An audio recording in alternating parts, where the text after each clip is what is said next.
ang authority niyo pagkanda ng operation. Akong question nun, di-authorize ba ni Mayor magkanda kong seaborne patrol operation? E di naman mo uniform personnel? Mauna ang akong question nun. Kung naamoy city order, naamoy ka pa kita. Yes sir, naamoy kopya sa authorized ni Mayor mag-operate. Naamoy kopya nila sign ni Mayor. So sa kabuuan, pwede mo magpapirma kay Mayor. Inig-expect na sa inyong city order, papirma kung mo balik kay Mayor. Dali iraman namin butang dito kay Mayor. Mayor, pa-sign yung city order. Sa ka na naka-page. Dali iraman kayo. Okay? Eh, bisan na sa akin, kung di ko na sa'yo, bisan ng PNP, kung mag-operate na ay i-issue na operation order sa ilang CO. Sakot na civilian tayo. Okay. So, una, secure, assign, saving order, o travel order document. Ikaduha ka step, prepare things to bring. Ang mga dalunon na to, para araw nila operate na to, di na ta, halo, sa mga ito kasulat sa atong kuwan, mawapatay ko na rin. Dapat, preparado ka. Nakalista na ang checklist sa atong mga dalunon. Una, camera. Dapat naatay camera para sa photo documentation, para sa ebidensya. GPS, dapat naagin tayo GPS. Okay? Nga naman kinanglan ng GPS? Siyempre, kita dire sa municipal, ang atong authority is limited to the municipal water sa Bilumos. Muda kung ganita outside na sa municipal water sa Bilumos, wadi na nabalik ang atong arrest, di ba? Kung wala tayo jurisdiction dito sa Pikas. Now, kung wala tayo GPS coordinate, inigsama sa korte sa atong kaso. Ang una na akong questionan, sir, diinin mo kung ginagawa dito sa bato. Mayroon ka, uy, dili, eh, sa Hilumos mo ka na. Mayroon diretso na sa Senior Ruiz. Naka-ebidensya, alin doon niya binagop sa suwod sa Hilumos. Niya, wala man tayo dala ng GPS coordinate. Unsa man natin ebidensya. Mayroon na diretso sa Senior Ruiz nga. So, supamanday ka ebidensya. Dili na pwede ang aligasyon sa korte. A mere allegation is not an evidence. Automatic, i-dismiss na itong kaso. Kung wala ebidensya. Kaya bawanta, ang balaod nakadasig dito sa akusado. Kung may ebidensya, automatic, dismiss ng kaso. Kaya mere allegation lang. Rana. Okay. So, kinahanglan na ito o GPS para makaprove ng atong ginagpan na asasyon sa Ilongos Municipal Waters. Triangle rulers. Kanang ruler na gamiton na ito pagsukod sa pukot. Diba? Kaya kung fine fishnet ang ilang gigamit, unsa man nato pakaaliga, ka-fine fish na nilang gigamit, kung hindi na ito sukdon. Di man na pwede nga, oy, banabanan ako, fine fish na. Hindi na pwede. Dapat sukdon ko na mo na to ang pukot para makasampa na o violation ng fine fishnet. A use of fine fishnet. So, dapat naatay roller. Tapos, picturean na to ang sukod. Ngayon, isukod gamit ang ruler. Okay? So, divider, binoculars. Kung sa may binoculars, siyempre, telescope yun. Kung saan tawag na? Larga vista. Kanang telescope para makita natin nga layo pa na makita na natin nga na yung illegal. Okay. Ballpen. Katong ako mga legal forms dapat naana mo'y daan eh. Kaya maghatag ko soft copy ani para pwede ninyo ipareproduce, ilista na lang ninyo ang mga logo dire. Naana mo'y dara para inigdakot ninyo, pangsuwat na lang ang inyong trabaho, pangsuwat na lang sa mga ngahan, sa lugar, GPS coordinates, pangsuwat na lang ang inyo. Maghatag ko inyong soft copy ani. Okay? Para andam na mo, nakabutang lang din sa plastic transparent para di mabasa. Kay sa dagat, ini-apprehend ninyo kanino mga resibo. Dapat kung mag-confiscar mo o sakayan, mag-confiscate mo mga higamit like fish tubs, mga bukod, dapat isyuhan nyo ninyo na mga resibo. Otherwise, posible na makasuhan ng robbery. Kaya dapat ang atong pangkuhaon sa ilaha, dokumentado. Naadilitanan ang mga resibo nga atong issue sa ilaha. So, ini-issue na pinanin duha, permi ang inyong himuon. Usa para sa inyong ilagop, usa para sa inyong kopya, para sa inyong documentation. Okay? Para ipalit ninyo, makita po di nyo na, lo, kung kakugitan din nila nga akong pumatay na documentation. Di ba? Bilib ba? Parang bilib ba si Mero? Tas ano na akong buwan? Nara yun. Kumplito ba? Documentation. Kaya kung wala yung makita si boss na accomplishment na doon, syempre siya ganahan na maghatay ng mga bonus, di ba? So dapat natay mga dokumentasyon, natay case files para dikson niya sa inyong barracks, nakakuha ng mga case files dito. Makita ba?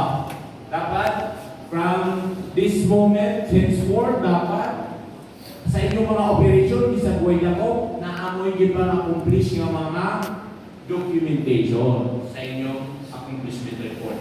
Dere, pwede na ninyo gamiton. Kaya pinabubok ni, mas comprehensive siya. Dili daghan sa suwaton. Tumaon na. Kung sa paton na pinahanggan ninyo, mga resibo, logbooks, scalpel, megaphone, syempre, saba ba yan ang bawat sa dagat? Dapat na amoy megaphone nga na. Di ba? Tape recorder, radio, dapat communication, di ba? Mga radyo-radyo. Sample bags, just in case nakakuha mo mga plastic cups o kubog pa nga mga ebidensya, dapat na-appear mo permit sample bags. Kayo lang ba di ba? Hindi mo tawag. Inusilay dito. Mga sample bags, butangan sa mga ebidensya ng mga atong makuha. Or kung naatay makuha na isda na binadilan. Or ang mga chemicals. Dapat natay ba sample bags na atong sundaran. So mauna ang mga gamit na dapat atong dalhon sa operation. Okay, before na mo magkandak mo patrol operation, dapat magkandak ka briefing para sa iking. Dapat pag sinabot mo na ta, kung asa tang padong ang atong operation, asa mo magsugod, asa mo mag-end. Ya, mag-briefing mo kung isa yung team leader, kung isa yung standard team leader, o mga members. Pero usually dapat yan maka-assign na daan. Okay? Kandak mo briefing. Kay aron kay balik mo asa mo padong. Okay? Okay. Magkandak na before magkandak mo briefing sa mga mo naamoy na ay mo join na members from the PNP, from the Philippine Coast Guard, mag-brief yun ng puana. Aron kasabot ang ang members sa PNP o Philippine Coast Guard, kasabot sila kung sa pinarasa mo, lakaw. Okay? Briefing ako na ay other agency nga mag-appeal sa inyong operation. So, naanatanan, before mo mulakaw, dapat group photo muna. Okay? Kaya ang inyong picture, siyempre, i-attach na ninyo sa inyong complaint. Para makita ba na ito na kung umabot sa kaso, ang kuwan, kanang di mga natay ka-attach na legit ang atong operasyon. Kasi mag-ingon lang sila kay drawing naman nila operasyon. Drawing naman na, puro na makakran sila. So, ang iyong team picture, usa na siya ka ebidensya na lihitimo inyong ikanda na operation. Okay, usually, ang inyong gamiton, mas maayo nga gamiton inyong picture, pwede gamiton lang ang inyong cellphone. Kaya kami sa among team, ang gamiton lang ang mobile phone, Android phone. Pero magamit niyo timestamp na application, libre naman na. Ang nakanindot na ng timestamp application, ini-picture ninyo, pero sa photo, mugawas ang GPS coordinates, mugawas ang time, kung kanos amo ng picture. Timestamp, i-download na ninyo sa App Store. Timestamp.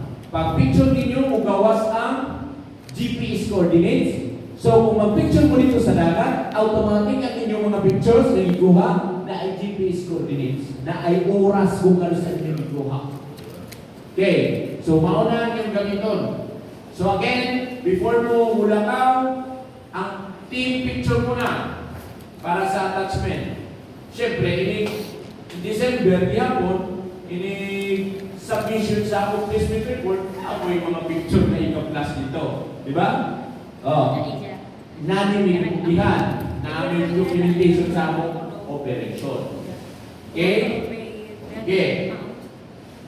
In case of suspected illegal fishing activity, observe pre-boarding procedure. Okay? Dapat mag-observe ta of pre-boarding procedure. So before ta mag-board, dapat naka-photo document sa atong i-board. Okay? Kung magkuha ta og picture, preferably kung na-ay background island, picture nato na makita ang island na ay island. Aron usa pud na siya ka ebidensya na dira sila nag-operate within municipal waters. Pero kung layo kayo island, ay lang. Okay, so pre-boarding procedure. Kaya usa na sa pre-boarding procedure is magpakilala mong taro. Okay? Kami, members sa Pantay-Dagat ng Ilocos, namin nakita ng mga violation. So, mag-request me na mag-board me sa inyo sa Kayan. Pakilala mong taro, members kami sa Ilocos Fishery Law Enforcement Team. Dapat magalang. Okay? Sige, mauna ang pre-boarding process. Once ka makasecure na mo og permission, gikan sa boat captain, dapat anak na mo mag-board. Okay? Unless kung hot pursuit, anak na doon dapat mag-use of force mo, hot pursuit. Okay? Sa usahay, kung hot pursuit, ang among team, kung ambak ko na, dikita ng ilahang sakayan niya, kung ambak ko niya, kung ninja-ninja ang mga taga-bipar, ang nakanindot lang sa mga bipar personnel is mga batanon. Mga batanon, kaya nila ninja-ninja ba? O, hindi lang ang mga enforcement sa bipar house. Halos 90% na sa bipar, mga batanon ng mga empleyado. Kanang mga kuwan, ang mga bipar personnel, mga batanon. Okay? So, kaya nila layag pa sa high speed na operation, kaya nila lumayag dito. Okay? Kung kaya, magyan po na ninyo, practice lang. Pero, I think na mga di na-advisable sa inyong side. Kaya, bubo naman ang municipal waters na, di ba? Pag nigawas na ang kuwan, nigawas na, murag maglisod na mo kung ato na sa laing nga town. Pero actually, kung nag-commit sila o illegal fishing din sa sulod sa Ilocos, pwede na yun nadakpo dito sa, pwede sibuon ba? Pwede yung kuwan, Apson. Bisag madakpan ninyo dito sa Batoliti na, pwede yapon na ninyo kuwanan. Kaya ang Commission of the Crime is dira sa sulod sa Ilocos. Ang kuwanan lang na makuhaan ninyo ang ebidensya na naasasod sa ito kung sila nag-commit kay, syempre, lalisod na nila. Ako'y dito man nag-commit sa Bato. Pero kung ma-prove ninyo na dito sila nag-commit sa Ilocos, valid ya po lang ninyong arrest bisa digawas na mo sa inyong municipal waters. Okay? Next slide, please. Next. Okay, sunod, the procedure. In case of suspected violation, prepare for boarding and observe boarding procedure. While on board, conduct inspection of boat and gear license, permits, missiles, fishing nets, fish workers, crew permits, fish caught, and other aquatic products. So,